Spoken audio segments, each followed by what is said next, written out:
Social మీడియాలో.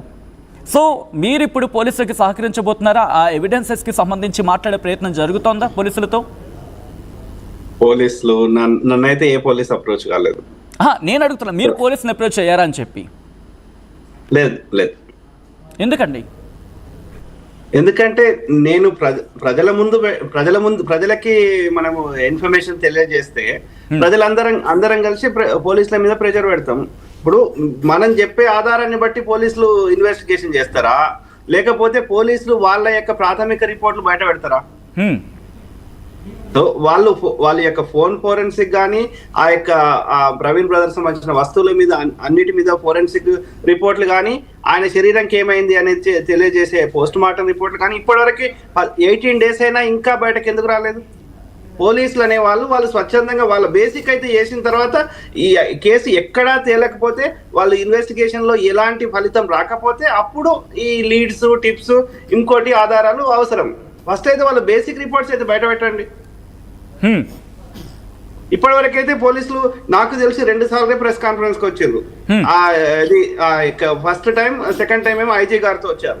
ఇప్పటి వరకు దాన్ని యాక్సిడెంట్ గా చెప్పే ప్రయత్నం చేసిండ్రు తప్ప అంతకు మించి ఇప్పుడు విలేకరులు ఎన్నో ప్రశ్నలు అడిగినారు. సెకండ్ టైం అది హత్య అని అడిగే విధంగా, అంటే దానికి సరైన సమాధానం చెప్తలేరు. మేము ఇంకా ఇన్వెస్టిగేషన్ చేయాలి అని సమాధానం దాటవేస్తున్నారు. సో కాబట్టి సోషల్ మీడియాని బెదిరియాల్సిన అవసరం ఏముంది? సోషల్ మీడియా అంటే ఏంది? అది ప్రజలందరూ వాళ్ళకి ఏది కరెక్ట్ అనిపిస్తే అది వాళ్ళకి యొక్క భావస్వేచ్ఛ ఉంది, చెప్పుకునే హక్కు ఉంది, న్యాయం కావాలని కోరుతున్నారు. అంతే తప్ప వాళ్ళు కొట్టుకోదామని ఎవరు చెప్తలేరు సోషల్ మీడియాలో. రైట్, మీరు అంటే ఇంట్రెస్టింగ్ వర్డ్. భావస్వేచ్ఛ ఉంటుంది, కానీ భావస్వేచ్ఛ అనేది ఎక్కడా కూడా ఇతర విషయాలని టచ్ చేయకూడదు. భావస్వేచ్ఛ ఉండొచ్చు, బట్ ఇక్కడ మళ్ళీ ఇష్యూస్ ట్రిగర్ అయ్యేలా అది డైరెక్ట్ అవ్వకూడదు కదా. ఎందుకంటే మీ అనుమానాలు కావచ్చు, ఆరోపణలు కావచ్చు, ఆధారాలతో పోలీసులకు ఇచ్చినప్పుడు ఎస్ నా దగ్గర ఉన్న ప్రూఫ్ ఇది, నేను అంటున్న మాట ఇది అంటే బిలీవబుల్గా ఉంటుంది. కానీ మీ స్టేట్మెంట్స్ వరకే మాత్రమే ఉన్నాయంటే ఏమంటారు? దాంట్లో మీరు అమెరికాలో టిప్స్ అంటారు, పోలీసు విచారణలో ఇన్వెస్టిగేషన్ లో ఇండియాలో లీడ్స్ అంటారు. దాంట్లో ఎక్కడి నుంచి ఏ ఇన్ఫర్మేషన్ వచ్చినా తీసుకొని దాని ఆధారంగా ఇట్లా కూడా జరిగి ఉంటుందా అనే కోణంలో పోలీసులు ఇన్వెస్టిగేషన్ చేస్తారు సాధారణంగా. అంతే తప్ప ఎవరు లీడ్స్ ఇస్తే టిప్స్ ఇస్తే వాళ్ళనే దోషులుగా శిక్షిస్తాము, మీరు నోరు మూసుకోవాలి అని చెప్పడం అది ధర్మం కాదు. బహుశా దోషి అనే పదం బహుశా తప్పు అవుతుందేమో. ఇన్ఫర్మేషన్ మీరు అన్నట్టుగా మీ దగ్గర ఒక ఇన్ఫర్మేషన్ ఉంది, ఆ ఇన్ఫర్మేషన్ ఎస్ నా ఇన్ఫర్మేషన్ ఇదండి, నాకున్న ఎవిడెన్స్ ఇది, సో దీని మీద ముందుకు వెళ్ళండి అని చెప్పి ప్రయత్నం జరుగుతుందా మీ నుంచి? నేను పబ్లిక్ గా డే 1 నుంచి ఇప్పటి వరకు ఎన్నో సార్లు నేను లైవ్లలో మాట్లాడినా, ఇంటర్వ్యూలలో కూడా మాట్లాడుతున్నా. సో నేను పబ్లిక్ ముందు పెట్టాను. దాని ఆధారంగా అనేక క్రైస్తవ సంఘాల వారు కానీ, అనేక సామాజిక కార్యకర్తలు కానీ ప్రభుత్వం మీద ప్రెజర్ పెడుతున్నారు, కోర్టుల కేసులు వేస్తున్నారు, కొట్లాడుతున్నారు. మీ అనుమానాలు ఏంటి రాజ్బోడా గారు? ఎందుకు మీకు అనుమానం బలపడింది? అనుమానం కాదు, నాకు అనుమానం అనేది ఇది మనకు ఆ యొక్క ప్రవీణ్ బ్రదర్ పడిపోయిన విధానం కానీ, లేకపోతే ఆ యొక్క వాళ్ళు సీసీ ఫుటేజ్ లో చూపించిన వ్యక్తికి ఆ ప్రవీణ్ బ్రదర్ కు ఉన్న వ్యత్యాసాలు ఇంకా అనేకము ఆ యొక్క వేరు మనకి కంపేర్ చేసినప్పుడు అవి ఉన్నాయి. అవి కాకుండా నాకు ఒక రిలయబుల్ సోర్స్ నుంచి వచ్చిన ఇన్ఫర్మేషన్ నేను నిన్న చెప్పాను, అంతకుముందు చెప్పాను, చాలాసార్లు నేను షేర్ చేశాను. అవును, బట్ ఇంకొకసారి ఎందుకంటే సోషల్ మీడియాలో చక్కలు కొడుతున్నా మీ వీడియో అనేది, అందుకని అడిగే ప్రయత్నం చేస్తున్నాను. సో ఒక్కసారి రిపీట్ చేయగలరా? తప్పకుండా బ్రదర్, ఎగ్జాక్ట్ అంటే దాన్ని ఒక్క నిమిషం అయితే కరెక్ట్ చెప్పగలుగుతా. ఇక నోటి కంటే నేను చెప్పగలుగుతా కానీ, బట్ ఏమంటారు అదే విజయవాడ మెయిన్ గా ఏంటంటే విజయవాడ దాటిన తర్వాత అది కిడ్నాప్ చేసేది అనేది మనకు వచ్చిన సమాచారం. విజయవాడ తర్వాత విజయవాడలో లేదా విజయవాడ అవుట్స్కట్స్. సో అరౌండ్ 5:36 మధ్యలో విజయవాడలో చేరిన తర్వాత ఎవరో చాలా సార్లు కాల్ చేశారంట, అన్న కలుమని. ఓకే. సో అక్కడికి వెళ్ళిన తర్వాత నా అంచనా ప్రకారం అక్కడ అతన్ని గట్టిగా ఒక దెబ్బ కొడితే పడిపోయిండు. అతని యొక్క మొత్తం బ్లడ్ అంతా ఆ యొక్క వెహికల్ కి మొత్తం దాని మీద ఉన్నది బ్లడ్ డ్రాప్స్. సో అక్కడ పడిపోయిన తర్వాత అతన్ని తీసుకొని ఎక్కడికో ఒక వెలుతురున్న ప్రదేశంలోకి తీసుకెళ్లిన తర్వాత 7 కాంట్రాక్ట్ కిల్లర్స్ అతన్ని చంపడం జరిగింది. ఆ యొక్క పాయిజనస్ ఇంజెక్షన్ ఇచ్చారు, నోట్లో ఆల్కహాల్ పోసారు, అతని బట్టలు ఇప్పారు, తర్వాత క్షుద్ర పూజలు చేశారు. తీసుకెళ్లిన తర్వాత 3.5 గంటలు అతను బతికే ఉన్నాడు.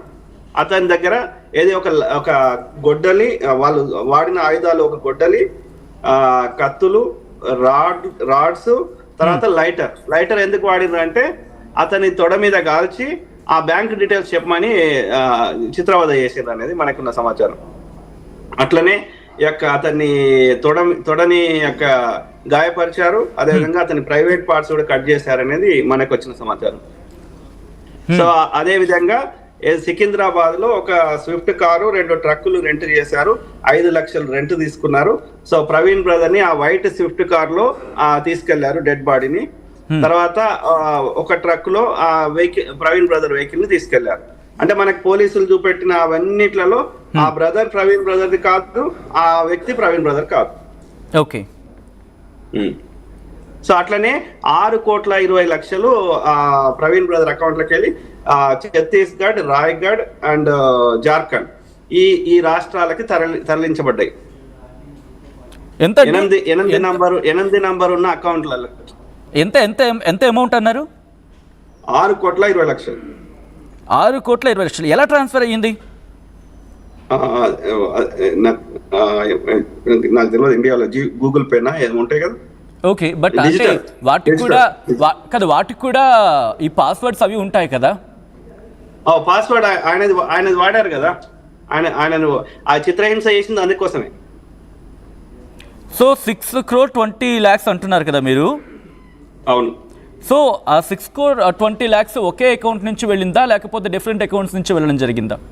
ఒకే అకౌంట్ నుంచి వేరే అకౌంట్లకి. ఒకే అకౌంట్ నుంచి వేరే అకౌంట్స్కి. ఎన్ని అకౌంట్స్కి వెళ్ళాయండి? ఎగ్జాక్ట్ నంబర్ లేదు కానీ ఆ యొక్క ఏడుగురు అయితే ఉన్నారు. 7 అకౌంట్లకు వెళ్ళి ఉంటాయి. 7 అకౌంట్స్కి. సో ఏడుగురు సుపారీ గ్యాంగ్, అది కాంట్రాక్ట్ కిల్లర్స్. సో ఇక్కడ మాస్టర్ మైండ్స్ వచ్చేసి A1 చిన్నజీఆర్ స్వామి, A2 అమిత్ షా, A3 భూపతి రాజు శ్రీనివాస్ వర్మ అని చెప్తున్నారు. సో అట్లనే అతని మీద విచ్ క్రాఫ్ట్ అంటే చేతబడి లేదా క్షుద్ర పూజలు చేసి చంపారు అనేది మనకు వచ్చిన సమాచారం.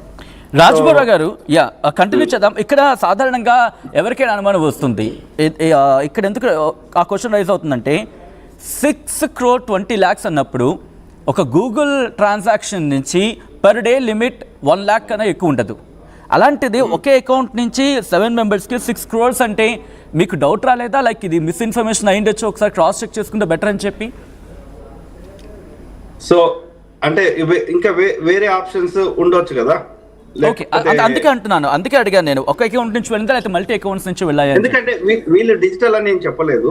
6.2 crores ట్రాన్స్ఫర్ అని మాత్రమే చెప్పారు. ఎట్లా ట్రాన్స్ఫర్ చేశారనేది ఇక్కడ నాకు చెప్పలేదు. ఒకసారి రిపీట్ చేయగలరా? నాకు ఇక్కడ మళ్ళీ ఇచ్చిన వాయిస్ కట్ అయింది. ఏమంటున్నా అంటే అక్కడ ట్రాన్స్ఫర్ అయినాయి అని చెప్పారు తప్ప ఎట్లా ట్రాన్స్ఫర్ అయినది నాకు they did not mention. So కాబట్టి ఎట్లా హౌ దే ట్రాన్స్ఫర్డ్ అనేది నాకు తెలియదు. ఓకే, ఇక్కడ ఇంట్రెస్టింగ్ గా ఒకసారి కరుణాకర్